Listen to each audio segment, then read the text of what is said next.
क्या सलमान खान के घर गैलेक्सी पर गोलीबारी के मामले में गैंगस्टर लॉरेंस बिश्नोई को पूछताछ के लिए मुंबई लाया जाना मुमकिन है?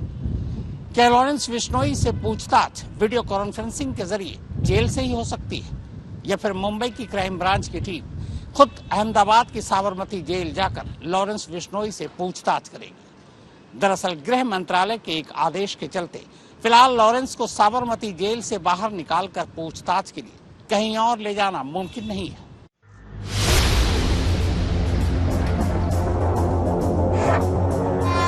ये तस्वीरें हैं गुजरात के तापी नदी की। करीब 724 किलोमीटर लंबी ये नदी मध्य प्रदेश के बैतूल से निकलकर महाराष्ट्र से होते हुए गुजरात तक पहुंचती है और अरब सागर में विलीन हो जाती है। इन दिनों सूरत के आसपास इसी तापी नदी में पुलिस और गोताखोरों की एक टीम एक मिशन में लगी है। एक ऐसा मिशन जिसका सीधा संबंध मुंबई में सलमान खान के घर पर 14 अप्रैल को हुई फायरिंग से है। कई घंटे चलने के बाद आखिरकार पुलिस के मिशन में वो मुकाम आता है जिसके बाद तमाम पुलिस वालों के साथ साथ काम में लगे गोताखोर भी राहत की सांस लेते हैं। जी हां, सलमान के घर गोली चलाने वाले शूटरों की निशानदेही पर तापी नदी में इसी जगह से गोताखोर आखिरकार वो गन बरामद कर लेते हैं जिससे सलमान के घर पर फायरिंग की गई थी। करीब 900 किलोमीटर तक शूटरों का पीछा करने के बाद जब मुंबई पुलिस ने कच्छ पुलिस की मदद से उन्हें गुजरात के ही नखत्राना से गिरफ्तार किया तो पूछताछ के दौरान शूटरों ने फायरिंग में इस्तेमाल किए गए गन को इसी नदी में निपटाने की बात कही। तापी नदी के गहरे पानी से पिस्टल जैसी किसी छोटी चीज को ढूंढ निकालना एक मुश्किल काम तो था, लेकिन इस केस की जांच के लिए और शूटरों के खिलाफ मजबूत सबूत के लिए इस गन को ढूंढना भी बहुत जरूरी था। ऐसे में मुंबई पुलिस के क्राइम ब्रांच की एक टीम एनकाउंटर स्पेशलिस्ट दया नायक की अगुवाई में सूरत पहुंची और शूटर विकी गुप्ता और सागर पाल की निशानदेही पर उसने तापी नदी में सर्च ऑपरेशन की शुरुआत की। 22 अप्रैल की सुबह करीब 7 बजे से शुरू होकर ये ऑपरेशन अगले दिन यानी 23 अप्रैल की दोपहर 12 बजे तक चला और आखिरकार पुलिस ने नदी की गहराई से शूटआउट में इस्तेमाल किए गए असलहे की बरामदगी में कामयाबी पाली। पुलिस को नदी से एक नहीं बल्कि 2 पिस्टल, 3 मैगजीन और 13 जिंदा कारतूस मिले।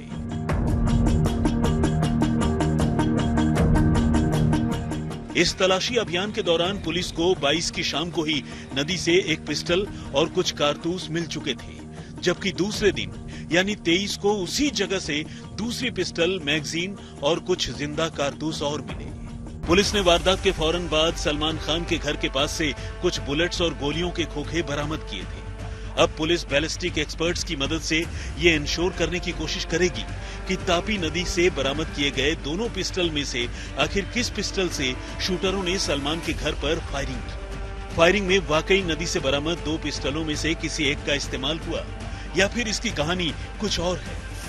वैसे तापी नदी से हुई पिस्टल की इस बरामदगी से कई चीजें साफ हो गई। चूंकि ये असलहे तापी नदी के ऊपर से गुजरते रेलवे पुल के नीचे पानी में पड़े हुए मिले, ये बात तकरीबन कंफर्म है कि मुंबई से गुजरात भागने के दौरान इन शूटरों ने चलती ट्रेन से ही अपने हथियारों को पानी में फेंक दिया था ताकि वो किसी के हाथ न लग सके। दूसरा ये कि शूटरों को इस काम के लिए एक नहीं बल्कि 2-2 पिस्टल दिए गए। पहले इन शूटर्स ने पिस्टल को लेकर पुलिस को झूठी कहानी सुनाई। शूटरों ने पहले गुजरात की कच्छ पुलिस को ये बताया था कि उन्हें मुंबई के ही बांद्रा में किसी गुमनाम शख्स ने सलमान के घर पर फायरिंग के लिए वारदात से कुछ ही देर पहले एक पिस्टल दिया था, लेकिन बाद में मुंबई क्राइम ब्रांच की पूछताछ में दोनों ने पिस्टल पनवेल में डिलीवर किए जाने की बात कही और बताया कि उन्हें इस काम के लिए एक नहीं बल्कि 2-2 पिस्टल मिले थे, लेकिन उन्हें ये पिस्टल किस शख्स ने दिए थे ये अब तक साफ नहीं है। और शूटरों के इसी कबूलनामे के आधार पर पुलिस ने गुजरात की तापी नदी में ये तलाशी अभियान चलाया। सलमान खान के घर पे जिस हथियार से हमला किया गया था उस हथियार को मुंबई क्राइम ब्रांच ने जब्त कर लिया है।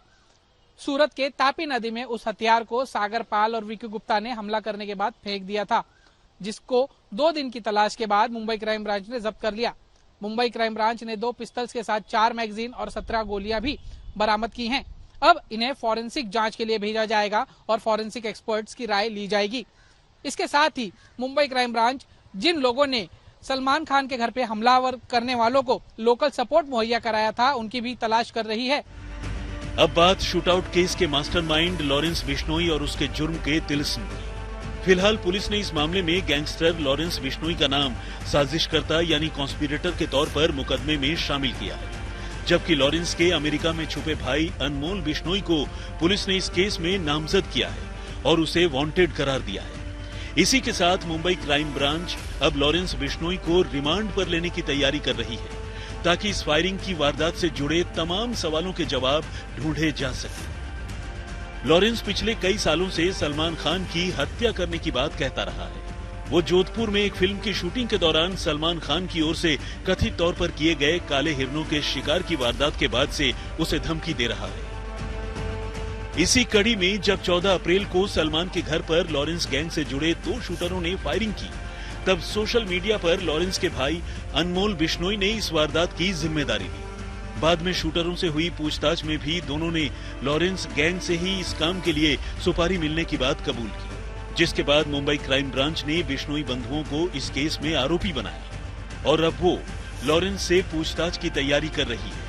क्राइम ब्रांच के सूत्रों की माने तो वो जल्द ही लॉरेंस से पूछताछ के लिए उसे रिमांड पर लेने के लिए कोर्ट में अर्जी दाखिल करेगी। लॉरेंस बिश्नोई फिलहाल गुजरात की साबरमती जेल में बंद है। गुजरात के एंटी टेररिस्ट स्क्वाड ने लॉरेंस बिश्नोई को ड्रग तस्करी के एक मामले में साल 2022 में नामजद किया था, जब 14 सितंबर को कच्छ में एक पाकिस्तानी जहाज को भारी मात्रा में ड्रग्स की खेप के साथ पकड़ा गया।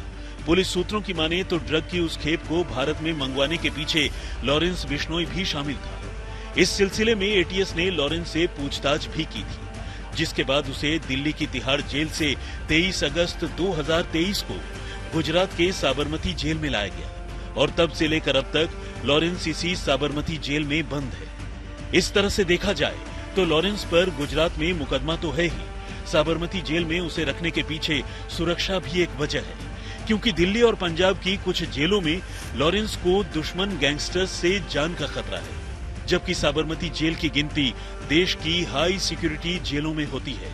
शूटआउट में मारे जाने से पहले यूपी का माफिया अतीक अहमद भी इसी जेल में बंद था। हालांकि मुंबई क्राइम ब्रांच अब बेशक सलमान के घर हुए शूटआउट के मामले में लॉरेंस को रिमांड पर लेना चाहती हो, लेकिन केंद्रीय गृह मंत्रालय ने लॉरेंस पर पिछले साल अगस्त के महीने में एक ऐसी धारा लगाई जिसके बाद उसे 1 साल के लिए रिमांड पर या प्रोडक्शन वारंट पर लेने की इजाजत नहीं है।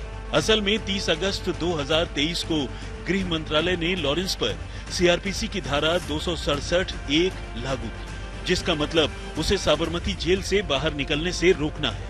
यही वजह है कि अब अगले आदेश तक उसकी अलग अलग अदालतों में पेशी भी फिजिकली नहीं बल्कि वीडियो कॉन्फ्रेंसिंग के जरिए ही होगी और हो रही है।